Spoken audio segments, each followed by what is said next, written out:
Today we're going to be talking about 10 plants that I would repurchase and why I got rid of them in the first place. We're going to go down memory lane, look at some plants, and have ourselves a cozy little hangout. Let me know in the comments if there are any plants that you would repurchase and what was the reason you originally got rid of it.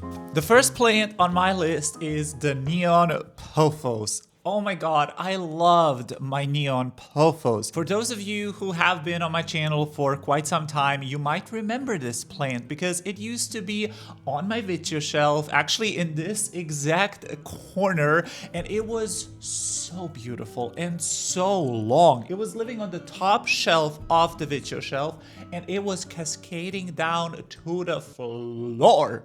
It was gorgeous. It was so low maintenance and I loved it. Pothos in general are such easy care plants, but what I love about the Neon Pothos in particular is that it's just a little bit different. It's a twist on a classic. I'm usually not a fan of really like bright neon-y colors. I prefer darker, moodier tones or pastels, but having a couple of plants that add that pop really adds something to your collection, especially if you have them against a darker wall or on a dark plant shelf like I used to. And that particular Neon Pothos does have a little bit of sentimental value as well because it was a gift from a friend. Unfortunately, it just got way too out of control. It got way too leggy, way too long. I was severely neglecting it and not watering it at all. And during my big downsize last year, I just decided that it was time to part with that plant. I do think that was a good decision, but I do kind of miss that plant. However, the good news is that that is such a commonly available, cheap plant. I could probably go out right now to my local garden center and find one for a super accessible price. But the reason why I'm not bringing it back in my collection right now is just because I know it will grow out of hand. I know it will get long and leggy once again. I just don't have the best spot for it in mind. So as of right now, I'm not gonna be bringing the Neon Pothos in my collection, but it is one that I would like to repurchase sometime in the future. And since we're already talking about trailing plants, the next one is the Philodendron Micans. Now, unfortunately, me and the Micans had a very short-lived love affair because that was one of the first plants that I encountered thrips on. That's right. I've actually had the regular Heartleaf Philodendron, the Lemon Lime, and the Micans, and all of them got thrips. And back then, I had no fucking clue what thrips were, how to treat them, and I thought that my whole collection was ruined. I was looking at these Reddit posts that were saying that you should just like burn down your house if you have thrips, and I was panicking, y'all. I cannot even explain the amount of sleep I lost because of thrips. So, safe to say, that plant ended up in the bin. Now, a couple of years later, and I am a lot smarter, at least when it comes to my plant care, and I know that thrips aren't the end-all be-all. They are not some kind of almighty being that will destroy your entire plant collection. They're annoying as all hell. Don't get me wrong, I fucking hate them. I have thrips constantly. They're my kryptonite, but I still manage to grow beautiful, pretty plants. It's just about maintenance and trying to keep the thrips population under control. But the Micans is such a beautiful philodendron. I mean, talk about a dark, sexy, velvety, trailing bush of goodness. I love the look of a healthy Micans, and I would really be interested in adding one back into my collection. However, I have a similar issue with the Micans as I do with the Neon Pothos. Where would it go? I love trailing plants, but I feel like you need very specific spots for trailing plants. And I feel like my video shelf already is covered in trailing plants. So unfortunately, I don't see myself getting a Micans anytime soon, but I would really love one back in my collection. And I feel like nowadays I could grow one pretty successfully. The key with Micans or any trailing plants really is to prune it often. So if I were to get a Mycans, it would probably take a lot of time to get to that beautiful trailing bushy state, but it would be a fun challenge. So that is one that I am on the lookout for. I want the regular philodendron Mycans. I do not need those fancy variegated types. Honestly, they kind of look ugly to me. That's just my personal opinion, but they're ugly, okay? You're entitled to your own wrong opinion if you think the variegated Mycans are pretty, but they're not. Oh, this one kind of hurts. This one kind of hurts. Another trailer, technically, kind of, is the string of pearls. Oh my god, what a beautiful plant. What a unique plant. What a cool plant. Like, just a string of little bobs. I love the string of pearls. I will say string of hearts require a lot of light, especially if you want to keep them looking nice and plump and bushy. They are kind of sensitive to over watering. The reason why I got rid of it is just because I kind of got tired of looking at it and I didn't have a particularly nice spot for it. I find that I can only have a certain amount of trailing plants because at some point it just gets to be too much. So I did part with my string of pearls, but I would love to get one again.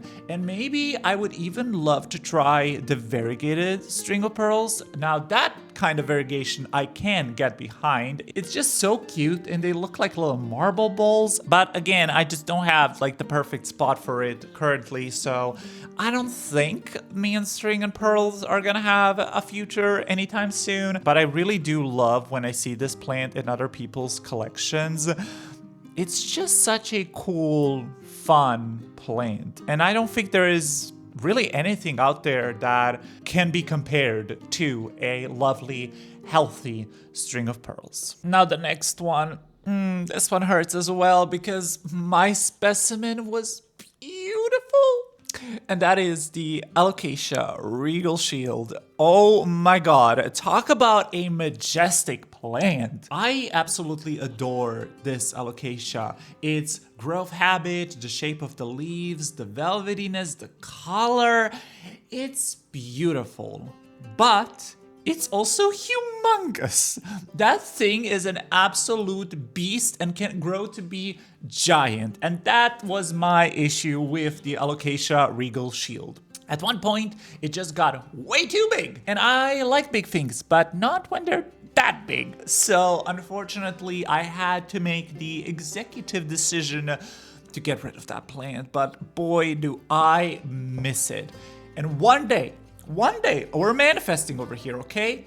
I will have a huge house or apartment and I will be able to grow big, beautiful Alocasia Regal Shields. I'm manifesting it for myself, okay? On top of being beautiful, that is probably also one of the easiest Alocasias I have ever grown. I had pretty much zero issues with it. Yeah, I had the odd spider mite infestation here or there, or sometimes it would drop a leaf, but on the whole, it was growing stunningly and holding on to a lot of its leaves. However, another one that does require quite consistent light, I was growing mine under a Sansi 15-watt grow light, and it was happy as a clam under that grow light. And if I were to get another Alocasia Regal Shields, I would perhaps consider getting the variegated version because I think the Albo Regal Shields is so gorgeous. For the most part, I think a lot of the variegated Alocasias are beautiful, and I really do love the Albo Regal Shield. I don't know how much harder it is to grow compared to the regular green one. I would assume a little bit harder, but the price is still a little bit too high for those, so unfortunately it's not in my budget as of right now.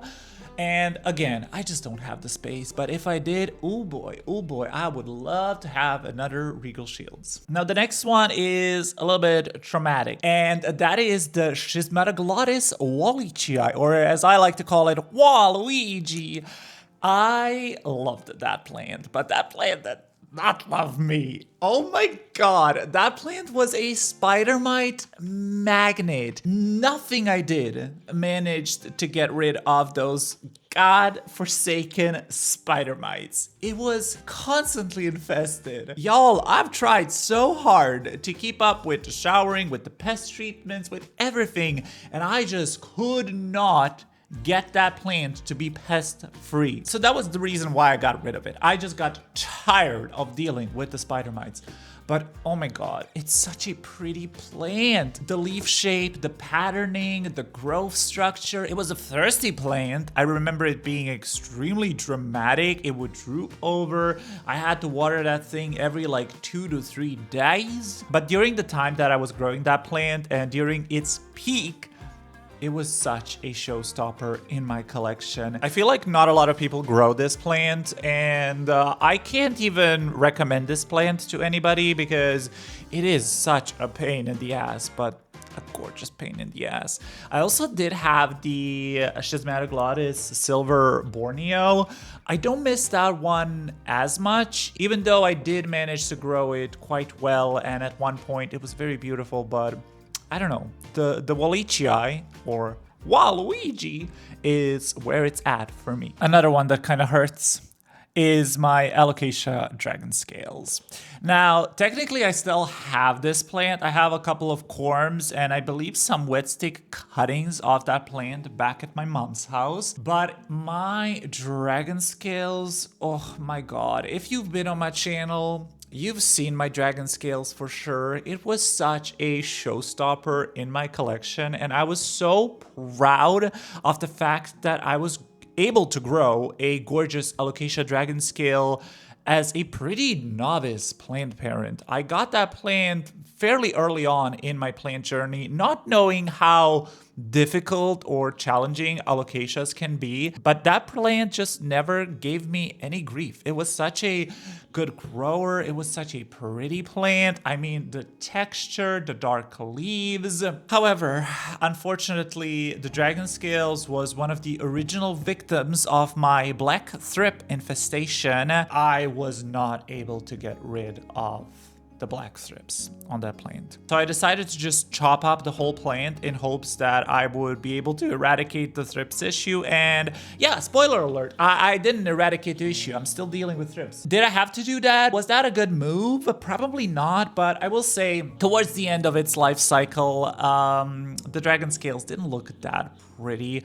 I find that with alocasias, once they grow to a certain size, they just kind of lose their je ne sais quoi. I feel like alocasias are just one of those genuses that you do need to restart with from time to time, because at one point they just turn ugly. I remember watching Wild Fern's videos back in like 2020 or whatever. I remember her old Dragon Scales in like her old small apartment, just absolutely drooling after that plant. And I was so happy when I first received my Dragon Scales. I want to feel that joy again. Similar to the Regal Shields, I would love to grow the Albo version of the Dragon Scales. The Alocasia Dragon Scales Albo is so beautiful. And again, going back to Wild Fern, she has a stunning specimen of the variegated Dragon Scales. I am on a lookout for one of those. I probably could add a variegated Dragon Scales to my collection, but I feel like they're still a little bit pricey, so I'm still waiting because I know that the prices will drop with issue culture and everything. I'm certain that these will eventually pop up in the big box stores for like $5-10. I'm patiently waiting, and until that day, I can definitely appreciate this plant in other people's collections. Oh, another stunning plant. We have the Philodendron Gloriosum. Oh my god, my Gloriosum. I miss it. I miss this plant so much, but it is a crawler. Crawlers take up so much space that, again, I just had to get rid of it because of the space issue, and I am sad about it. I really, really loved that plant. Now, that plant was not a walk in the park for me. We had our fair share of struggles, but ultimately, I feel like we ended up in a very, very good spot. I don't know how I did that, but I managed to grow some pretty big and beautiful leaves on that plant. Still kind of gagged about that. And although our journey was a little bit rocky, to say the least, I felt so satisfied once I figured out how to properly take care of that plant. I just don't have the space for crawlers or big plants in general, really. But if I did, we're manifesting again. Okay, manifest with me, you guys. If one day I have a big apartment or house, I'm definitely gonna be getting myself a Philodendron gloriosum because my god, the velvetiness, the heart leaf shape, it's beautiful. It's another one that is quite a pest magnet. I've suffered with thrips and spider mites on that plant. If you're gonna get a gloriosum, just make sure to keep a good eye on it and shower it regularly. This is one that I do not want the variegated version of. I find the variegated gloriosums to be very ugly. They just kind of look sick to me. I don't know, they're cool, but I just want the regular one. There are some different like regular green forms which I would be interested in. I think the Zebrina or Zebra or whatever, that one is kind of cool. And I like the dark form gloriosum. Like that would probably be my top pick if I could choose between like all of the gloriosums. I would probably go for the dark form because I think the dark form is the prettiest. Oh my god. Now this one is sad, and some of you actually have already commented on the fact that I didn't bring this plant with me during my move, and that is my Anthurium clarinervium. Ah, my clary! Now technically, I still have this plant. It's doing fine and well. Back at my mom's house, she just grew to be ginormous. And once again, I don't have any space. I live in a fairly small 400 and something-ish foot apartment. Even having 60 plants in this tiny apartment is a bit much. I feel like the clary was one of my trademark plants on this channel. I grew mine just so well. And honestly, I can't tell you how I did that. I really didn't have any struggles with it. It had the odd pest infestation here and there, but she was just constantly thriving, constantly growing. She doesn't mind getting neglected, underwatered, or even overwatered. She's just constantly chilling. Now, one thing that I do find a little bit annoying when it comes to the clarinervium is that it does have pretty big or long petioles, and the leaves tended to go in all sorts of directions. So at one point when it had like, I don't know, 10, 12, maybe plus leaves, it was looking a little bit chaotic. So that's why I didn't bring that plant with me with this move. But what I do plan on doing potentially is taking a cutting from my mother plant and growing a new plant. I would love it if she would throw out a pup. I think that would be the best solution because growing a smaller clarinervium to like a bigger size is so satisfying. But it might just take like a top cutting and try to grow that. I've actually never grown a Anthurium from a cutting before, I don't think. I've grown them from stumps when they rotted, but I never actually propagated my Anthuriums. Wow, okay, that's wild. But I never really had a need to propagate them. But the clary is one that I would be willing to propagate and start over with. So, I don't know, maybe you'll see this plant pretty soon back in my collection. I mean, I hope so, because she was such a statement plant. I miss her. I miss her. Okay, let's talk about the Philodendron Melanochrysum. I love this plant, but it does not love me. We have a very toxic relationship. There are a lot of Melanochrysum hybrids and plants that look similar to it, but I think none of them compare to a healthy, beautiful Melanochrysum. The dark leaves, the velvetiness, the length of the leaves, the growth pattern, mwah, all of it is just magnificent. And I actually grew I would say fairly well Melanochrysum. I managed to get leaves that are about big, and I was very proud of that, okay? And that's not even big. Like, that probably somebody would consider this size of leaf to be juvenile, but for me that was big, okay? But boy oh boy, that plant is such a diva. That plant should be called the Melanodrama. It was constantly having some sort of issues. From pest issues, to the leaves not unfurling properly, to the leaves rotting in the sheath, you name it. That plant had every single issue under the sun. Ultimately, I decided that the best thing to do is break up with that plant. However, that being said, I am currently in my Delulu phase, and I am convinced in my head that I would be able to grow a much better and more beautiful Melanochrysum right now, and I am very tempted to get one. If I do buy one, I would definitely buy one that's already kind of mature. I would not get a baby Melanochrysum. I tried growing a Melanochrysum from wet sticks. Oh my god, that was horrible. Worst experience ever. Would not recommend. But growing like a medium-sized specimen, I think, is not as hard? Question mark. And I have this vision of growing a Melanochrysum in a black pot on a black moss pole. I think it will look so cute. But I don't know if I'm ready for that heartbreak again. Also, I don't know where I would put it.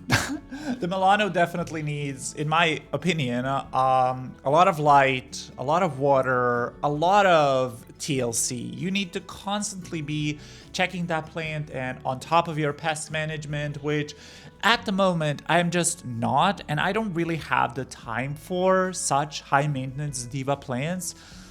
But I can dream about it. I can dream about my beautiful, sexy, dark Melanochrysum. Okay, and then the last plant on this list. Now, this was just crazy. I don't know why I even put this plant on this list, but it's the Calathea White Fusion. I don't even know how this plant is alive. A Calathea with variegation? Yeah, what could go wrong there? Well, safe to say, the Calathea White Fusion is an absolute nightmare. I don't know a single person that manages to keep one alive for longer than a couple of months and that grows them beautifully. Unless you have like a greenhouse or like you live in somewhere like in Indonesia or whatever. But for us, like regular girlies who live in like regular mild climates, grow our plants in ambient conditions, the White Fusion is just not it. But it's so beautiful. See, that is the thing with the White Fusion. It's baiting me with its gorgeous, beautiful leaves. I love the combination of the green with the albo and then that purpley pinky backside. And that's exactly how that plant got me. I saw it and I was like, this is stunning. It arrived to my house. It was beautiful. I was in love with it. And then the drama started. Oh my god, the drama. The yellowing, the crisping, the spider mites. It was a mess. It was an absolute disaster. I think that plant might have lasted 2 months in my collection. It just went downhill so fast.